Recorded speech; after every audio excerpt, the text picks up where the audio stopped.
Bonjour, Laetitia Lévy, ravie de vous retrouver. Ce que je voudrais voir avec vous aujourd'hui, c'est que notre état d'esprit, en fait, influe sur qui on est, ce qu'on fait, et ça influe aussi sur ce qu'on dégage et ce qu'on renvoie aux autres. Et notre état d'esprit, en fait, il vient de ce qu'on pense, ce qu'on croit, et bien souvent, on n'en a pas conscience. Et oui, bien souvent, on n'a pas conscience de ce à quoi on pense. On n'a pas conscience de ce qu'on se raconte sur soi. Quand je parle d'état d'esprit, ça veut dire qu'on peut passer toute une journée, et toute une journée, en fait, c'est pas bien grave. Mais certaines personnes, en fait, c'est quasiment leur condition de tout le temps, de toujours être morose, sans énergie, triste, accablée. Et ça, c'est un état d'esprit. Et bien souvent, ces personnes-là, quand elles sont dans cet état, elles ne se rendent pas compte de ce à quoi elles pensent.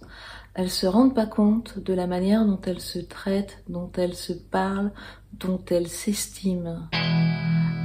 Et même ce qu'elles se racontent à ce sujet, elles le croient comme une vérité absolue et même peut-être comme des faits. Alors attention, quand je dis ça, je ne nie pas le contexte ni les faits.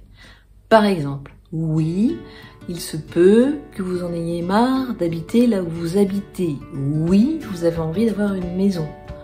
Un autre exemple, oui, financièrement, c'est pas la bérésina. Oui, c'est très très juste et c'est inquiétant. Un autre exemple, oui, avec ma famille, ça ne va pas. Un autre exemple, oui, j'ai des problèmes avec le sucre et je mange un paquet de bonbons par jour. Oui, tout ça, ce sont des faits. Ok. Et là-dessus, c'est important de distinguer les faits à ce que vous vous racontez sur les faits.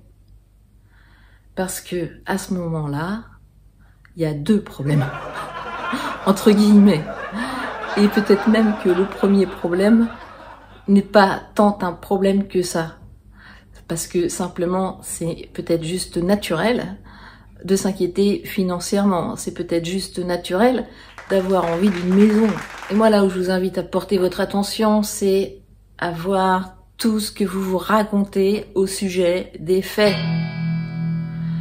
Et ouais, parce que là, ça part loin, hein, et là, c'est vraiment toxique. Ça peut partir très loin. C'est, ouais, de toute façon, ça a toujours été comme ça, j'ai toujours fonctionné comme ça. Et mon avenir, il est sans issue, j'arriverai pas à m'en sortir. Bing! Attention, ça c'est une histoire dévalorisante. Regardez tout ce que vous vous dites au sujet de ce que vous vivez. C'est vous vous dévalorisez, vous vous jugez, vous vous critiquez, vous vous comparez, vous faites des commentaires, vous êtes dans le ressentiment, et ça tourne en boucle et ça tourne en boucle.